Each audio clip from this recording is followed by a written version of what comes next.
こんにちは、うずみやさです。本日は東京の毛糸屋さん1日で何軒回れるのという企画を検証する動画です。東京から遠い地域に住んでいる方は、東京に来た時にいかに効率よく毛糸屋さんを回るか思い悩んでは、土地勘がないので困ってしまうことが多いのではないかなと思って今回の企画を考えました。今日の計画はですね、鳥取のお父さんお母さんにもご案内できるレベルかという観点で、我が31年の人生で得た計画性を結集した内容になっています。本日お邪魔する毛糸屋さんはこちらのラインナップです。タイムスタンプをヒントに見たいシーンにジャンプして動画をご覧いただけると嬉しいです。概要欄では今回の工程、計画を可能にした旅のしおりを配布しております。というわけで、品川付近にホテルを取っているという設定で、朝は品川駅からスタートです。大型の荷物はロッカーに入れることをお勧めします。JR の主要な駅にはマルチエキューブというロッカーがあり、事前にロッカーを予約することもできます。まずは腹ごしらえをします。朝だけはゆっくりできますので、品川駅のザ・シティベーカリー品川に来ました。場合によっては昼ご飯を食べられない恐れもありますので、朝食はしっかり食べたいですよね。それからお茶や軽食も朝の時点で買っておくことをお勧めします。前置きが長くなりましたが、それでは品川駅から出発します。まずは9時36分の京浜東北線で蒲田に向かいます。乗車位置は1号車です。移動をスムーズにするために今日は乗車位置の指定があります。では電車に乗ります。蒲田に着くと南改札に向かう階段の前に降りられます。階段を上りましたらそのまま進んで南改札から出てください。若干分かりづらい位置にあるのですが、南口から出ます。出ましたら時計の方向にまっすぐ進むと湯沢屋蒲田店があります。マクドナルドの左の道を進みます。3分ほどで湯沢屋蒲田店に到着です。開店は10時からなので10分ほど私はお店の前でのんびりしました。早く毛糸が見たかった皆さん、お待たせしました。店内に入りましたら4階に上がると毛糸売り場があります。湯沢屋蒲田店の店内の様子は別の動画でしっかりお伝えしていますので、もっと知りたい方はそちらを見ていただけたら嬉しいです。それではしばらく湯沢屋蒲田店の店内の毛糸の映像をお楽しみください。目当ての毛糸を無事に買いまして、湯沢屋蒲田店を出ました。蒲田駅には3分ほどでまた到着します。私は10時25分の品川東京方面の京浜東北線に乗ります。蒲田駅では7号車3番ドア付近に乗りますと、品川の乗り換えで向かいのホーム山手線の8号車3番ドア付近に10秒で乗ることができます。渋谷に着きますと、中央改札へ向かう階段の前に到着しますので、階段かエスカレーターを上ります。中央改札の案内に従って進みますと、右手に中央改札がありますので、中央改札から出ましょう。渋谷では京王井の頭線に乗り換えます。改札を出て左手、銀座線のオレンジの標識がある方向に進みます。ちょっと分かりづらいのですが、銀座線に背を向ける形で左に曲がります。そうすると京王井の頭線方面に行けます。京王井の頭線の渋谷駅に着きました。渋谷では11時7分の急行吉祥寺行きに乗ります。各駅停車ではなく急行なので気をつけてください。京王井の頭線では2号車付近に乗ってください。下北沢に着いたら西口に向かいます。出口は西口の北側出口です。出て目の前にパピー下北沢店があります。目の前すぎて感動ですね。パピー下北沢店にはパピーさんの毛糸を中心にカラフルな毛糸がたくさんあって癒されます。店内中央ではワンポイントレッスンの編み替えをやっていました。4席しかありませんので、レッスンを受けたい場合には事前に電話で予約することをお勧めします。すごく和やかな雰囲気でとっても楽しそうでした。1回2時間のコースだそうです。癒しの毛糸映像をお届けしながら衝撃の事実をお伝えします。今回の計画では毛糸屋さんの滞在時間は湯沢屋蒲田店と岡田屋新宿店で20分、その他の毛糸屋さんでは15分を想定して計画を立てました。足りないと思われる方大変多いと思いますが、特に湯沢屋さん、岡田屋さんは足りないと思います。その他の毛糸屋さんは意外とコンパクトな売り場なので、15分プラスロスタイムである程度売り場を見ることができます。道に迷いさえしなければ時間を負けるポイントが随所にある計画になっておりますので、実際に回るときはタイムラインより早い電車に乗れたりするはずです。もっと毛糸を長く見たい方は頑張って時間を巻いてください。さて、名残惜しいですが、パピー下北沢店を出まして、下北沢駅から再び京王井の頭線に乗ります。電車は11時34分の急行吉祥寺行きに乗ります。京王井の頭線では1号車に乗ります。吉祥寺駅に着きましたら、電車を出て左手に改札があります。改札を出てまっすぐ進むと、下りのエスカレーターと階段があるので下ります。吉祥寺駅も出口がたくさんあるのですが、次に向かうアブリル吉祥寺店さんは公園口が近いので公園口から出ましょう。アブリル吉祥寺店さんへは電車を降りてからお店の前に着くまで私の場合で19分ほどかかりました。タイムラインでは20分見積もっています。そんなわけでアブリルさんに着きました。レンガが目印になるので比較的わかりやすいと思います。アブリルさんでは 10g 単位で糸を量り売りしてもらえます。お好みの糸を選んでカウンターで希望のグラム数を伝えると準備していただけます。編みたいものが決まっていれば必要な量の糸を買うこともできますし、ミニコーンやペラコーンもたくさん売っていますので、その中からその場のインスピレーションで選ぶこともできます。他ではあまり見ないようなものすごく可愛い糸が山ほどありますので、とても癒されるはずです。キット販売になっている糸もあるので、その中から選ぶのもいいと思います。あとはユーカランという編み物に使える洗剤が売っていました。お店の方に聞いたところ、最大の特徴としては洗濯時のすすぎの工程が少なくて済むことにあるそうです。泡立ちが少なく、洗濯時に使用する水を大幅に減らすことができるようなので、水通しの作業が辛い方におすすめです。アブリルさんを出ましたら、そろそろお腹が空く頃と思います。私はバインミーバーバーというお店でバインミーを食べました。ここではバインミーのテイクアウトもできますし、イートインもできます。注文して3分ほどでバインミーが出てきたので、時間に余裕がない今日の食事にもぴったりです。ここが無理でも同じ通り沿いに台湾の胡椒餅のお店や銀だこ、うどん、ケンタッキーなど近場でリカバリーもできるはずです。タイムラインではアブリルさんからバインミー屋さんへの移動に15分、昼食の時間として20分を見積もっています。そんなわけで次は豚のしっぽさんへ向かいます。私はバインミー屋さんを出てから豚のしっぽさんまで11分で移動できました。タイムライン上は移動時間は15分を見積もっております。豚のしっぽさんの入り口は少し分かりづらいのですが、看板が目印になります。看板のある細道を進みますと豚のしっぽさんに行けます。豚のしっぽさんの店内はこんな感じです。単色の糸を中心に様々な素材の糸が並んでいます。低価格で高品質の工業糸が使いやすい玉巻きやコーンの状態で並んでいます。ちなみに使い終わったミニコーンは次に行った時に持っていきますと、購入金額からミニコーン1本につき10円割引をいただけるとのことでした。豚のしっぽさんで買った糸のコーン限定のサービスになりますが、また行きたいと思っている方は覚えておくとちょっと心が温かくなります。ではもうしばらく豚のしっぽさんの毛糸の映像をお楽しみください。それでは豚のしっぽさんを出て JR 吉祥寺駅に向かいます。私は6分で駅まで移動できましたが、タイムライン上は10分見積もっています。吉祥寺駅では私は中央改札から入りました。13時42分発の中央線東京行きに乗ります。中央線は10両編成なら9号車1番ドア、12両編成なら11号車1番ドアに乗ってください。新宿駅には無数に出口があるのですが、目指すのは東改札で地下1階にあります。下りのエスカレーターが近くにあると思いますので、そこで地下に降ります。東改札の案内に従って進むとこんな感じで改札がありますので、東改札から出てください。改札を出て右手に進みますとニューデイズがあります。ニューデイズの左に地上に出られる上り階段があるので、その階段を上ってください。出口を出ますと人が多すぎる広場に出ますので、まっすぐ進んでください。すでに岡田屋さんのビルも見えています。大きな猫が映っている電子掲示板があるので、それを目印に進みます。岡田屋さんのビルの外観はこんな感じです。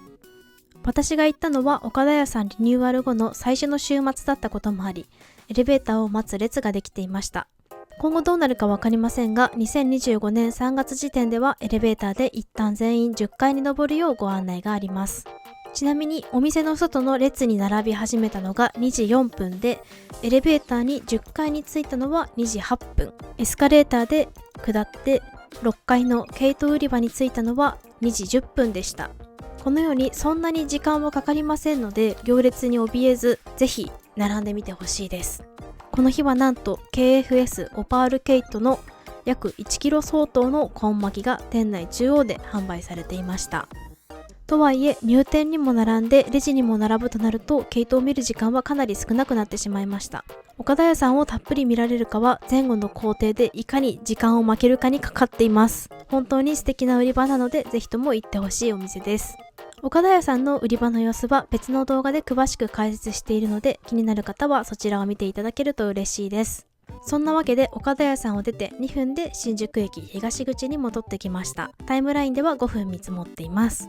ここから山手線で渋谷に移動し、編み物スピンさんに向かいます。ここから編み物スピンさんへは2つのルートをお選びいただけます。1つ目のルートは新宿で山手線に乗るときに3号車付近に乗りまして、渋谷でハチ公口から出て深センまで歩いて編み物スピンさんに行くルートです。山手線で渋谷に降り立った瞬間から編み物スピンさんのお店の前まで、私はこのルートで17分かかりましたが、十分歩ける距離です。デメリットは距離というよりも混雑にあります。渋谷駅のハチ公改札周辺がすごく混むこと、スクランブル交差点周辺がすごく混むことでのタイムロスがあります。メリットは電車を待つ時間を削れることと、ザ・渋谷感のあるスクランブル交差点を体験できることです。2つ目のルートは新宿駅で山手線に乗るとき8号車付近に乗りまして、渋谷駅で京王井の頭線に乗り換えて電車で深センに向かい編み物スピンさんに向かうというルートです。山手線で渋谷に降り立った瞬間から編み物スピンさんのお店の前まで、私はこのルートを約13分で移動できます。デメリットは井の頭線の各駅停車の来るタイミングが悪いと電車待ちのタイムロスが結構あることです。メリットは渋谷駅の最も混雑するエリアを回避できることと、歩きを減らして足への負担を軽減できることです。というわけで編み物スピンさんに着きました。説明が長くて早く毛糸が見たかった皆さん、お待たせしました。毛糸ですよ。堪能してください。編み物スピンさんといえばこの斜めの棚ですよね。とっても可愛いです。毛糸の POP も置いてあって、ちょっとした説明書きといいますか、こういう用途におすすめですといったことが書いてありました。斜めの棚だけでなくキャビネット的なものもあり、その上には可愛い毛糸がたくさん並んでいました。編み物スピンさんにはお隣に併設のカフェがありまして、編み物をしながらお茶ができるようになっています。テイクアウトはできませんが、イートインでゆっくりしながら編み物をするのも素敵な時間の過ごし方ですよね。他には小巻きセットやキットでの販売もありまして、非常に可愛かったです。それではもうしばらく編み物スピンさんの魅惑の毛糸映像をお楽しみください。それでは編み物スピンさんを出まして、半蔵門線の渋谷駅を目指します。私はお店を出てから駅のホームに着くまで9分ほどで移動できましたが、タイムライン上では15分ほど時間を見積もっています。半蔵門線では5号車付近に乗ります。降りるのはお隣の表参道駅です。電車を降りますと目の前に階段があるかと思いますので降ります。表参道交差点方面改札がありますので、そこから出てください。出口は A3 出口になります。ここからはウォルナット東京さんに向かいます。そこまで難しい道ではなかったので迷わず行けるはずかなと思います。そんなわけで少し歩きまして、ウォルナット東京さんに到着します。ウォルナット東京さんには化繊糸がたくさんあります。店内入ってまずお迎えしてくれたのはアミリスさんの星座シリーズの糸たちです。動画を見てお分かりになると思いますけれども、実物を見ると本当にめちゃくちゃ可愛いので、覚悟してお店に行くことをお勧めします。私が行った日のお店では奥のワークスペースで羊毛を洗っていました。ワークスペースが空いている時間でしたら1時間880円で編み物ができるとのことです。紅茶1杯と当日限り有効の330円オフクーポンが出るそうなので、お買い物ついでにお店で編み物をするのもおすすめです。私が行った時は三村智美さんのミニカセセットもありました。書籍のコーナーも充実していました。動画のエリアとは別に書籍エリアがあります。他にもアミリスさんのオリジナルグッズもたくさんあってすごく可愛かったです。特に可愛かったのがネームラベルセットで、大事に編んだニットにつけるためにゲットするのも素敵ですよね。ではウォールナット東京さんを出てニッティングバードさんに向かいます。ニッティングバードさんに着きました。この建物の2階にお店が入っています。ニッティングバードさんは定番素材はもちろん、在庫限りの出会いを楽しむ工業糸など、個性豊かで魅力あふれる糸たちを取り揃えている毛糸屋さんです。一部の商品を除いては量り売りで必要な分量での購入ができるようです。量り売りはミニマムの量以上で 10g 刻みで購入できます。ご希望の糸がありましたらレジに並ばず、お近くのスタッフさんに希望のグラム数をお伝えするとご希望のグラムに巻き直して渡してくださるとのことでした。私が行った時期はアタカモフェアをやっていましたので、店内にはアタカモという金属みたいなビジュアルの糸がたくさん展開されていました。私もこのフェアが行われることを聞いていたので、アタカモ狙いでどの色がいいか必死で吟味していました。期間限定であたかもの全色セットもあって迷っちゃいますね。新色も出ていまして非常に可愛らしかったです。お店を入ってすぐのところには糸ガチャも置いてありました。ではニッティングバードさんを出まして外苑前駅から銀座線に乗ります。ここからは浅草橋の糸りこさんに向かいますので、銀座線は浅草方面の電車に乗ります。乗るのは6号車付近です。日本橋駅に着きましたら目の前に階段がありますので、日本橋交差点改札に向かいます。改札を出ましたら都営浅草線に乗り換えるので、案内標識を頼りにどんどん歩きます。都営浅草線では押上や成田空港の方面に向かう電車に乗ります。私はタイムラインより少し早めに乗り換えられたので、旅のしおりより早い電車に乗っています。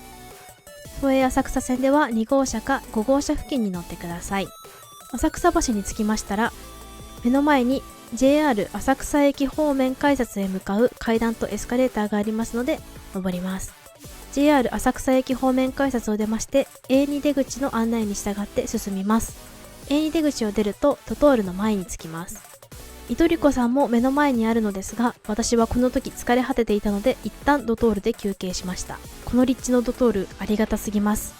10分ほどカフェラテ飲んでゆったりしました。気を取り直してドトールの数軒隣の建物の3階に入っている糸りこさんに向かいます。糸りこさんはエレベーターか階段で3階に上がってすぐです。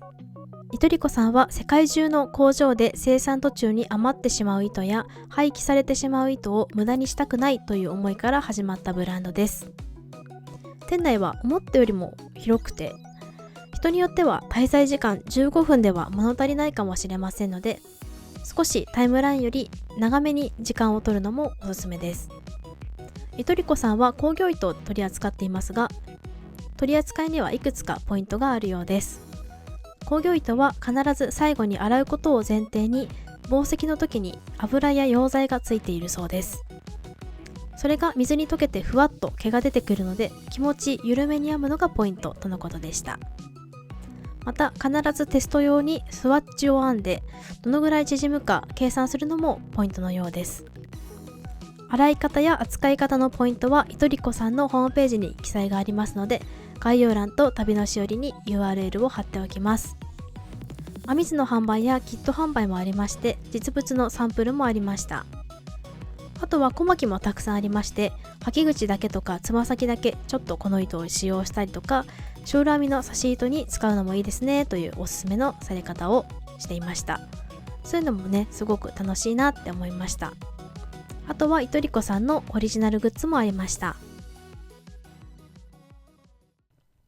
では糸りこさんを出まして最後の目的地に向かうため JR 浅草橋駅に向かいます。私はお店を出てから2分ほどで JR 浅草橋駅に着きました。次はアルカキット錦糸町の中に入っているダイソーさんとクラフトハート東海さんに向かいますので、総武線の各駅停車、黄色い電車に乗ります。乗るのは5号車か8号車付近です。錦糸町に着きましたら階段が近くにあるはずなので降りてください。北口から出ます。そうすると左手に見えますのがアルカキット錦糸町店さんです。私の段取りが悪く、アルカキット錦糸町さんの中の2店舗については撮影許可が下りなかったのですが、ダイソーさんは都内で最大級の売り場面積だそうです。ただ毛糸に関してはちょっとやっぱり品薄で、ダイソー銀座店の方が毛糸売り場は豊富だったような印象です。クラフトハート東海さんは浜中産の毛糸を中心に取り扱いがあって、コンパクトな売り場ではあるのですが、商品が見やすくてとても助かりました。そんなわけでアルカキット錦糸町さんを出まして、錦糸町から品川に帰ります。品川のロッカーに荷物を残しているという設定に忠実に私は生きています。品川駅へは総武線快速に乗ります。青い電車ですね。乗る車両の位置は1号車付近に乗りますと、品川駅で中央改札方面に登れる階段とエスカレーターの近くに降りられます。